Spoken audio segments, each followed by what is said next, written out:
Hi everyone. Hope you all had a wonderful weekend.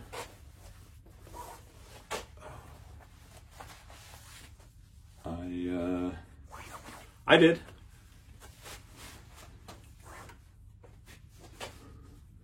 I don't think I had a 4-day weekend, but I had enough of a weekend to call it a weekend. And one of the things we did this weekend was we went to visit a military cemetery and visit with some fallen heroes. And it was raining, and there were literally thousands of flags. Every single grave marker had a flag on it, which is appropriate for Memorial Day weekend. And as we walked, my wife and I, we saw that a few flags, because it was getting wet, had fallen from the weight of the water soaking up the flag, and the flag soaking up the water.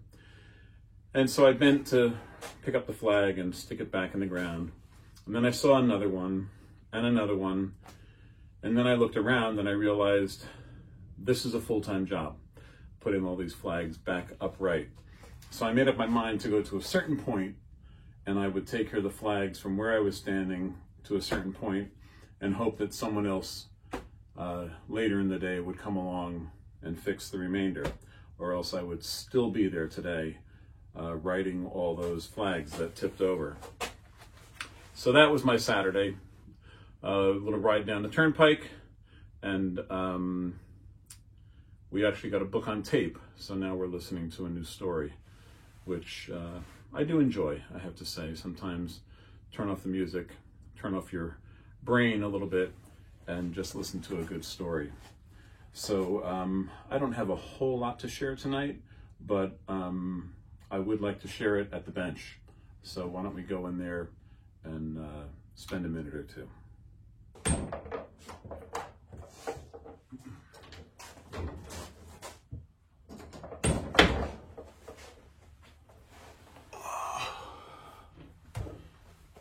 So, another thing that happened this weekend was we had a FaceTime call with the kids, and my son was setting up a bike seat on his bike for Beatrice, and it was FaceTime, and Frank gave my granddaughter Winnie the phone and said, "Talk to Grandpa while I fix this." And she said, "Hello, Grandpa." It was a very casual kind of a thing. She's such a big girl now.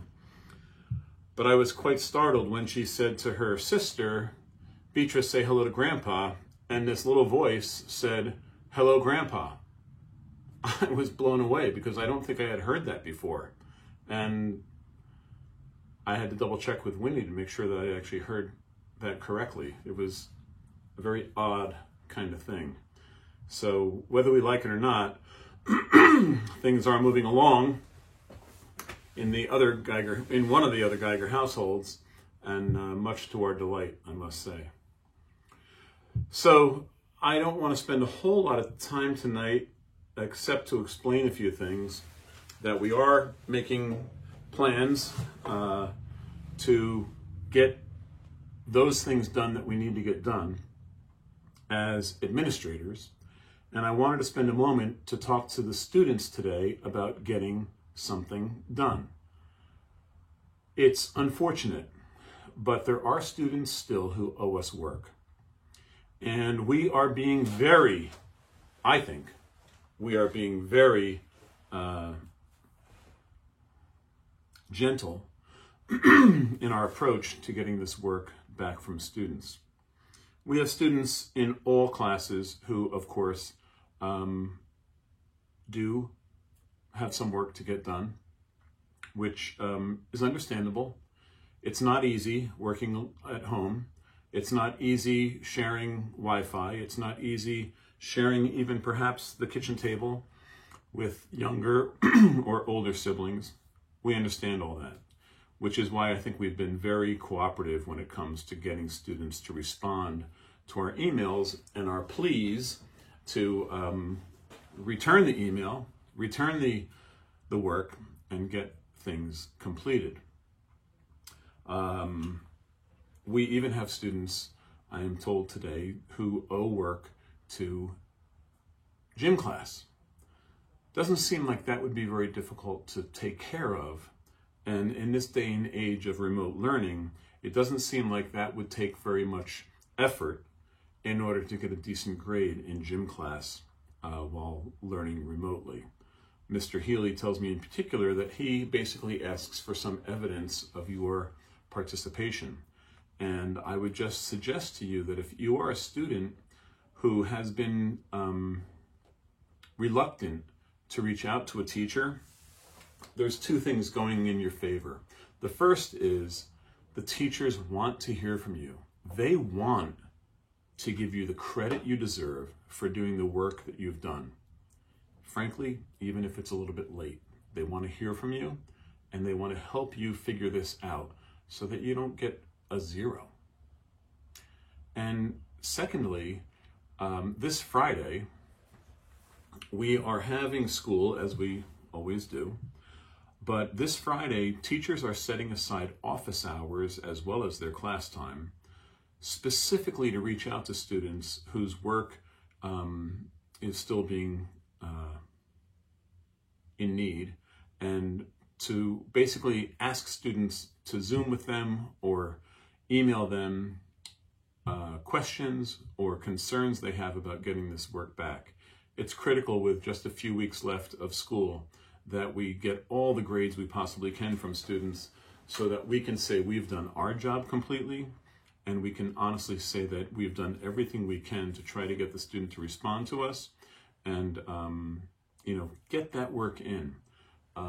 Do your best to speak to your teacher this week, and if you are not with them on Friday, doesn't matter. Even though you drop on Friday, you can still talk to them on Friday and say, okay, I'm sorry that this is late, or I'm sorry that I didn't get this done, but what do I have to do now to make this right?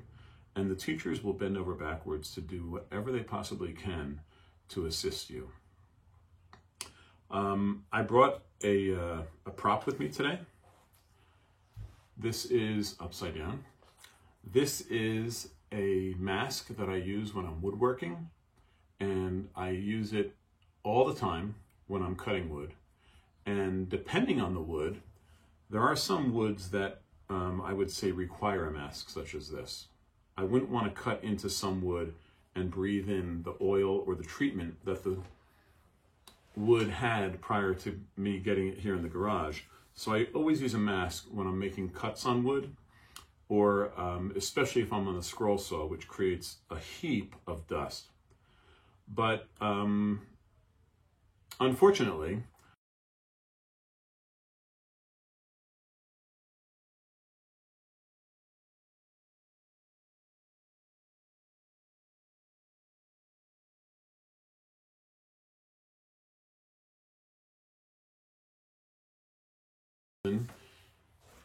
it may not have been enough.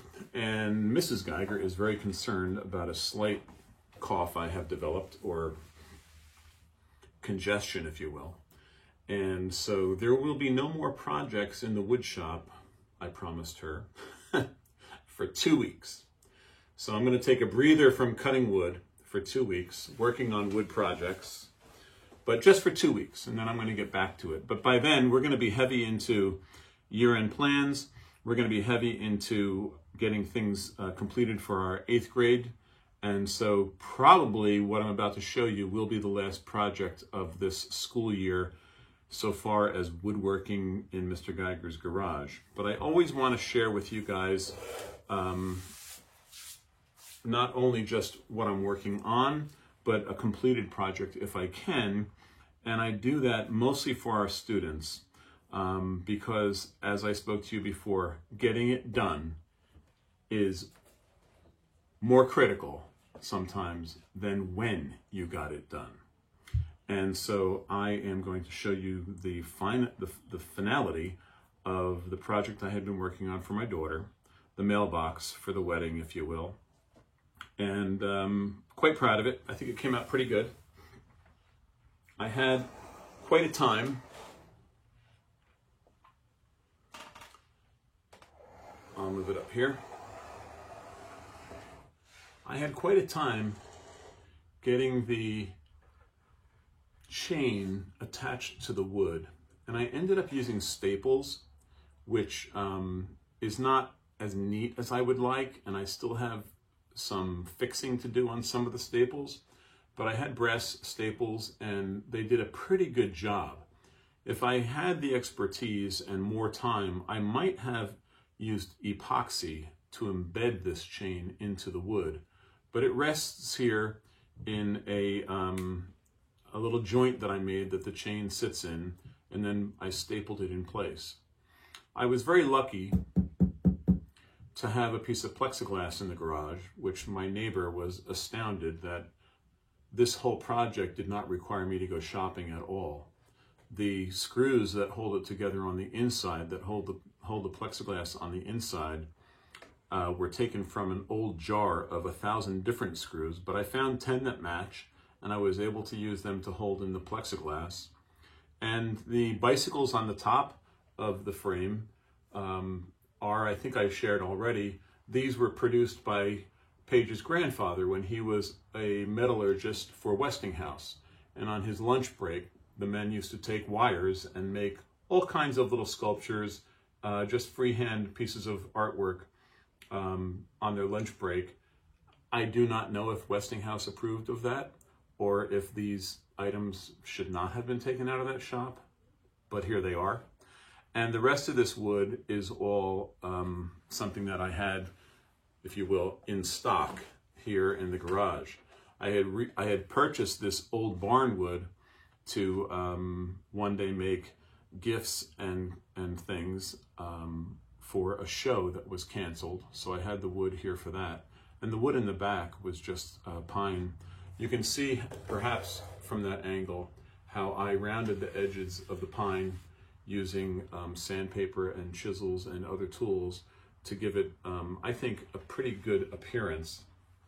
The back is kind of a fake back so that it doesn't show perhaps that there is a door here.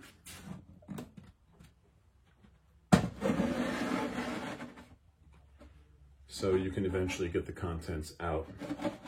And I tried to make that as hidden as possible. And in fact, when we're done, this nail will be painted white as these nails are. And this is going to be a fake nail, basically, as a stop so that you can't open it unless you know the secret. I certainly trust all those guys at the wedding, but I just want to make sure no one gets in that box except for my daughter and my future son-in-law.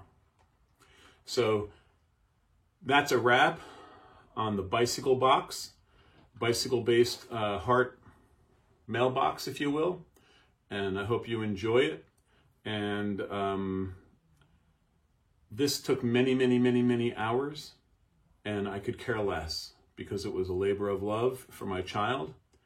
But students, if you're watching tonight, consider the work you do for your teacher a labor of love to yourself, because every little experience you have in middle school is going to assist you in life, and I guarantee it. I guarantee that. So keep working hard, and the finish line is within sight of us. And Friday, take advantage of those office hours that teachers have. You don't need to know what the office hours are. Just email them and begin the communication, and they'll be back in touch with you. And they'll be pleased, so happy that you reached out to them. So until tomorrow, when I can give you a little bit more information about how this year end is going to roll out, hearts to us all. I'm thinking about you guys. I really am.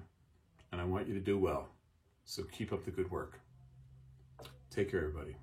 Good night.